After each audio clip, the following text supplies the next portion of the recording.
most welcome to Historiespanerna, History Reconnaissance. This time we bring you war propaganda, sprinkled with a lot of sawdust. Lumber was of great importance for the American war effort. A lot of products were manufactured from wood to replace tin, steel and cotton needed for war production. Wood was also used directly by the military in ships, trucks, planes, bridges and shipping crates. The American logging industry was booming, and in 1942 the US government produced an information film, Wood for War, demonstrating the great importance of logging and forestry to the general public.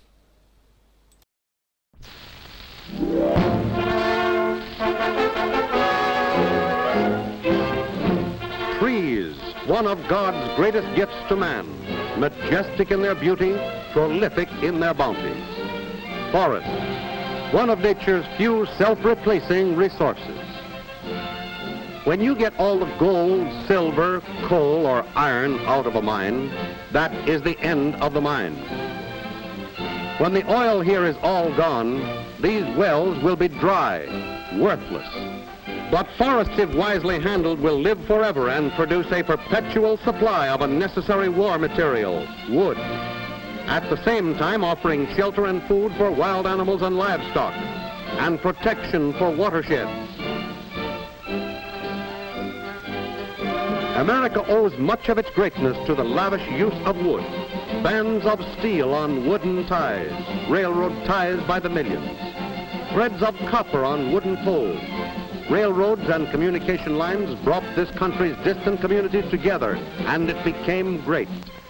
About 50 years ago, some far-sighted, public-spirited citizens realized that future timber crops must be planned if we, their children and grandchildren, were to enjoy the use of forest products.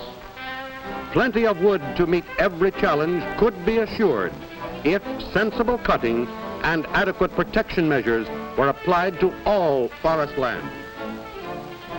Wood for war. Wood for peace.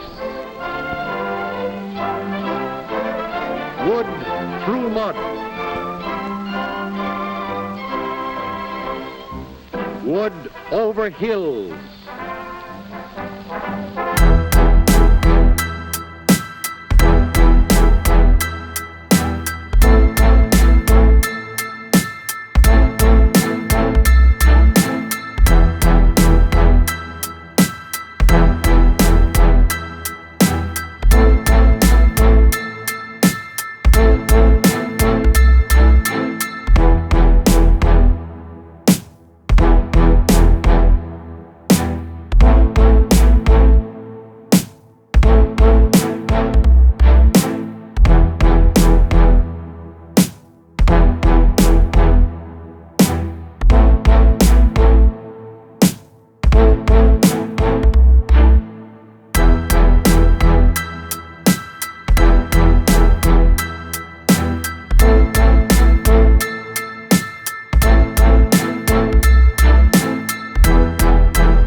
My friends, prepare for a shock.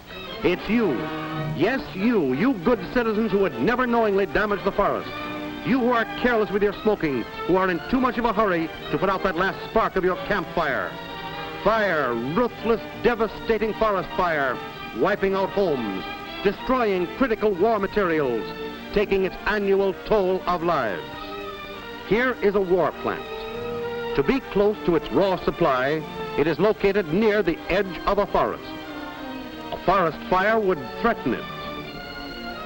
Yes, even a fire miles away would take war workers from their lathes, drills, and presses. Instead of making torpedoes, tanks, and trucks, these munition workers are going out to fight fire to save their factory and machines. Instead of working on bombs, bombers, and bayonets, they are working day and night, perhaps for weeks on this so unnecessary job brought on by your carelessness. Halting production, slowing up delivery of badly needed rifles and bullets, leaving our brothers and our sons, our husbands and our sweethearts, who marched away so bravely to fight for us, now in their foxholes in mire and muck, without adequate means to defend themselves. Yes, fires do slow up war production. What are you going to do about it? I know. Before you throw that match away, you're going to think. Break it in two. Feel it. Know that it's out. You are going to crush out that pipe heel. You are going to be sure that cigarette is out.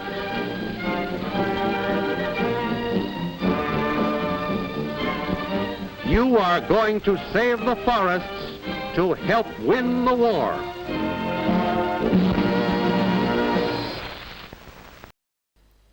That's all, folks. Thanks for watching.